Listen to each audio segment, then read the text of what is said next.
Assalamualaikum warahmatullahi wabarakatuh. Waalaikumsalam warahmatullahi wabarakatuh. Apa kabarnya teman-teman? Alhamdulillah. Alhamdulillah sehat ya. Marilah teman-teman kita buka untuk pertemuan hari ini dengan membaca basmalah. Bismillahirrahmanirrahim. Nah, hari ini kita akan mempelajari yaitu mata kuliah matematika komputasi ya. Next. Materi sebelumnya sudah pernah Ibu bahas, yaitu kita belajar mengenai proposisi dan konektif. Kemarin proposisi itu adalah deklaratif yang bernilai true atau false. True nilainya berapa teman-teman? 1. Kalau false? 0. Betul ya. Nah, proposisi ini ada yang primitif dan majemuk. Nah, ketika digabungkan atau majemuk, maka akan ada namanya konektif. Nah, konektif ini ada apa saja? And, or. Nah, ya.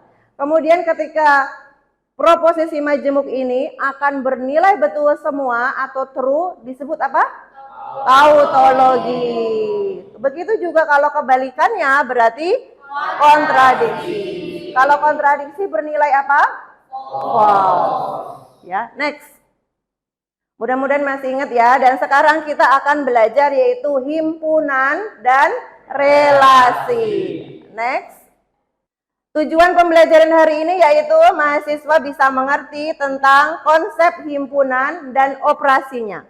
Kemudian juga bisa mengerti konsep relasi dan implementasinya ya. Itu tujuan pembelajaran dari himpunan dan relasi. Selanjutnya next. Nah, apa itu himpunan? Ya, himpunan adalah kumpulan objek yang terdefinisi dengan jelas. Nah, isinya atau elemen-elemennya disebut anggota. Ya, isinya. Nah, contohnya apa? Kalau misalnya di kelas ini ada kumpulan mahasiswa, itu disebut himpunan mahasiswa. Kemudian kalian punya nilai, nah disebut himpunan nih nilai. Nah, notasinya atau cara menyatakan himpunan biasanya akan ada nama himpunannya, misalnya A, B atau yang lainnya, kemudian elemennya. Isi elemennya misalnya kalau himpunan nama mahasiswa berarti ya namanya saja gitu ya. Kemudian di antara nama-nama itu ada kurung kurawalnya. Begitu juga misalnya himpunan nilai. Bisa dimengerti? Ya, next. Nah, dalam himpunan ini ada operasi-operasi ya. Ada operasi dalam himpunan yang pertama yaitu union atau gabungan. Jadi ketika ada A union B, simbolnya union adalah seperti U gitu ya, union. Berarti semua himpunan A digabungkan dengan himpunan B gitu. Jadi ketika misalnya ada A, elemennya 1, 2, 3, B 3, 4, 5, maka ketika A union B berarti gabungan atau semua anggota dari himpunan A dan himpunan B. Maka A union B adalah 1, 2, 3, 4, 5. Bisa dimengerti? Nah, kita lanjut next. Kemudian yang kedua yaitu ada intersection atau irisan. Kalau irisan berarti beriris. Antara himpunan A dan himpunan B ada yang sama tidak? Kalau yang tadi adalah union adalah gabungan, kalau irisan berarti yang sama. Misalnya A adalah 1, 2, 3, B 2, 3, 4, mana angka yang sama? 2 ya, 2 dan 3. Maka ketika A union B, A intersection B yaitu 2,3. Lanjut. Nah, kemudian yang ketiga adalah different atau selisih. Ketika selisih berarti minus gitu ya, pengurangan. Misalnya A kurangi B atau selisih A, B, A strip B ya. Maka ketika ada A 1, 2, 3, B 2, 3, 4, maka A dikurangi B atau different ya. A different B gitu ya. Maka 1, 2, 3 yang tidak ada di B apa? 1. 2 dikurangi 2 bisa. 3 dikurangi 3 bisa. Maka yang tersisa adalah 1. Bisa dimengerti operasi himpunan teman-teman? Bisa. Next, selanjutnya. Nah, itu namanya himpunan. Yang selanjutnya adalah subpokok bahasanya yaitu relasi. Nah, himpunan dengan himpunan A, himpunan B, itu terkadang kalau kita ngebahas relasi itu ada kaitannya atau ada hubungannya gitu ya. Nah, seperti kalau gambar di sini orang berjabat tangan, berarti dia ada hubungan antara A dengan B gitu ya. Nah, dalam mata kuliah ini, dalam kita membahas relasi ini, kalau misalnya ada dua himpunan A dan B, bagaimana kita menyatakannya? Next. Maka akan ada namanya relasi, yaitu simbolnya R gitu. Contohnya, misalnya ada nama di sini, nama kalian atau nama mahasiswa atau nama pegawai, bolehlah ya apa saja. Misalnya A, Hasan, Tanti, Romi, Yusuf, dan Aditya misalnya. Kemudian ada himpunan B. Nah, ini nama-nama mobil ya, merek-merek mobil. Toyota, Daihatsu, Mercedes. Nah, antara A dan B ini ada relasi, ada hubungan. Kira-kira antara nama orang sama mobil berarti apa hubungannya? Memiliki boleh, mengendarai boleh ya. Maka ketika relasi, maka dihubungkan. Misalnya Hasan, Daihatsu, berarti Hasan memiliki mobil Daihatsu, misalnya itu. Berarti kan ada relasinya ya, ada hubungannya. Nah, itu namanya relasi hubungan. Yang tadinya hanya himpunan A, himpunan B ada relasinya. Bisa dimengerti? Bisa. Ya, next. Nah, simbolnya untuk relasi, next lagi. Simbolnya adalah R atau relasi. Kalau dinotasikan yaitu R adalah ya untuk A kali B. Artinya A kali B ini ada relasi disimbolkan dengan R gitu ya. Kalau tidak ada kaitannya berarti A tidak ada relasi dengan B gitu. Next. Nah, ini ada contoh. Misalnya ada nama orang Amir Budi Cecep, kemudian B kode mata kuliah. Nah, misalnya Amir ini ada IF 221. Berarti Amir mengambil mata kuliah 221. Berarti ini ada relasi? Ada relasinya. Maka ketika ditulis R sama dengan Amir, kode mata kuliahnya. Bisa dimengerti ya?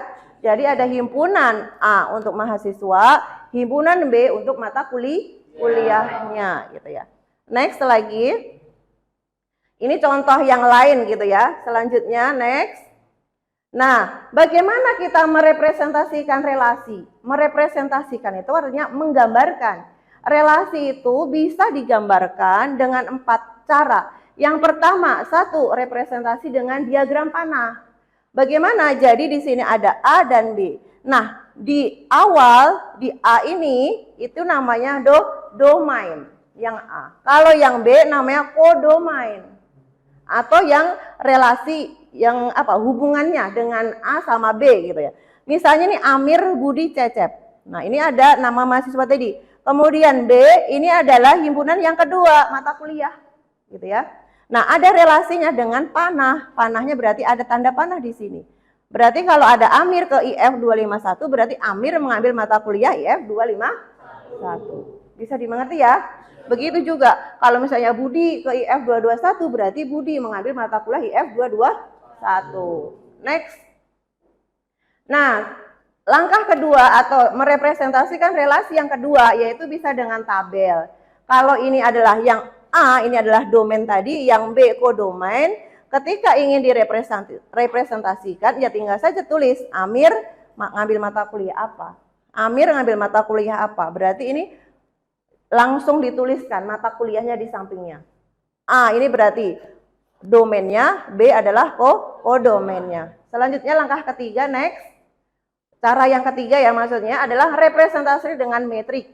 Nah, ini pernah kita pelajari di pertemuan sebelumnya tentang metrik gitu ya. Dan metrik ini ada baris, ada kolom.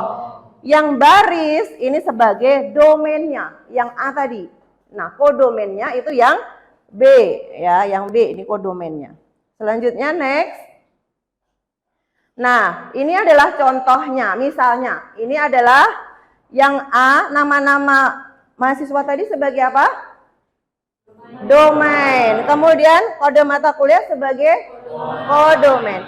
Ketika ada relasinya maka dia nilainya 1. Ketika tidak ada relasinya berarti 0. Contoh ya. Misalnya Amir ya. Amir mengambil mata kuliah apa tadi? Yang di next ya tadi. Misalnya di sini 0. Nah, ini ditabelkan saja ya. Misalnya B1 IF 221. Ketika di sini A1 Amir IF 221. Apakah dia mengambil mata kuliahnya? Kalau dia tidak berarti 0. Tapi kalau mengambil maka 1. Gitu ya. Ketika tidak ada relasi maka nilainya 0. Kalau ada relasi nilainya 1. Dan ingat kalau dalam metrik ini kalau tidak ada relasinya bukan dikosongkan, tapi diisi 0, gitu ya. Selanjutnya, next. Nah, ini yang paling mudah adalah merepresentasikan relasi dengan graf berarah. Jadi kita seperti menggambar saja. Next. Nah, seperti ini. Jadi contohnya, misalnya ada relasi A, A. Berarti domainnya apa? A, kodomennya A. Jadi asalnya A, tujuannya A, gitu ya. Jadi dari A ke A, maka dia akan bulat gitu. Karena dari A ke A, gitu. Nah, kalau ada relasi A, B, berarti dari A ke B. Maka domain asalnya A, kodomennya B. Begitu seterusnya. Next. Nah, yang terakhir untuk mengecek kalian mengerti atau tidak dengan materi Ibu akan berikan latihan soal. Ada pertanyaan dulu sebelum latihan soal? Mengerti? Paham semua ya? Alhamdulillah. Silakan coba nomor 1. Siapa yang bisa mengerjakan di papan tulis? Ya, silakan.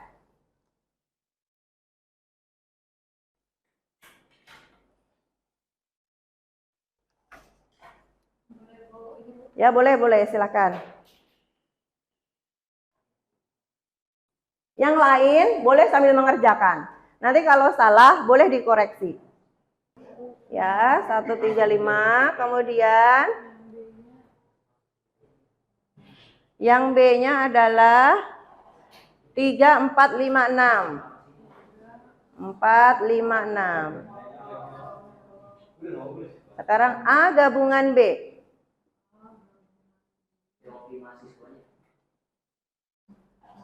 Yang sama, ditulisnya kalau sama 1 aja.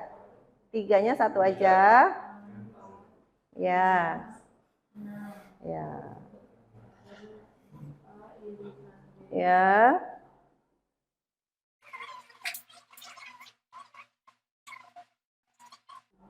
Ya, yang nomor 2 siapa yang mau maju? Silahkan.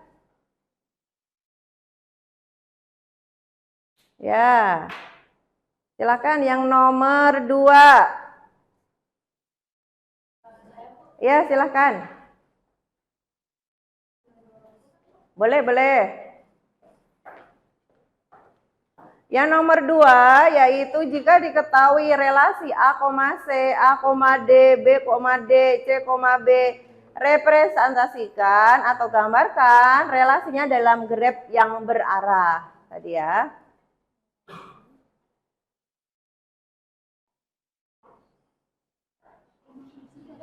Di sini boleh di bawah sini. Nanti kita bahas sama-sama ya kalau sudah selesai. Yang lain bisa? Ada pertanyaan? Enggak ya?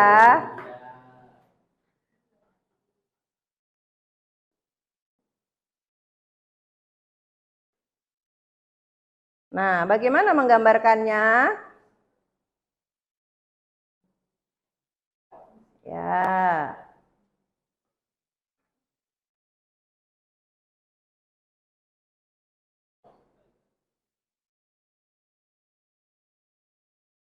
Ya, sudah ya. Terima kasih Siva. Nah, sekarang kita bahas sama-sama ya teman-teman. Jika A135, B3456 untuk anggota atau elemennya, maka A gabungan B ditulis semua yang A sama B. Kalau ada yang sama, tulis sekali saja. Berarti 1, 3, 4, 5, 6. A irisan B berarti yang sama. Yang irisan, nama aja irisan, berarti yang sama. Yaitu 3,5.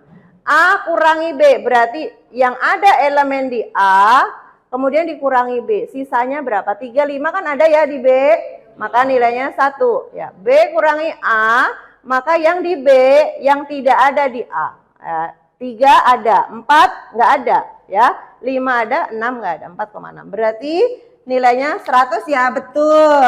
Tepuk tangan ya. Nah, kemudian yang kedua jawaban Siva, ada relasi AC, AD, BD, dan CB. Bagaimana menggambarkan? Berarti kita A adalah domain, yang C adalah kodomain, A ke C. AD berarti A ke D, BD berarti B ke D, CB, C ke B. Jangan terbalik-balik ya. Kalian harus bisa mengerti apa itu domain dan kodomain. Bisa mengerti semua? Alhamdulillah. Jadi untuk pertemuan hari ini sampai di sini terlebih dahulu. Kita ketemu next ke depannya ya. Jangan lupa untuk absensinya nanti di aplikasi kita akademik ya di Sina. Itu saja untuk pertemuan hari ini teman-teman. Mohon maaf kalau ada salah kata. Wassalamualaikum warahmatullahi wabarakatuh. Waalaikumsalam.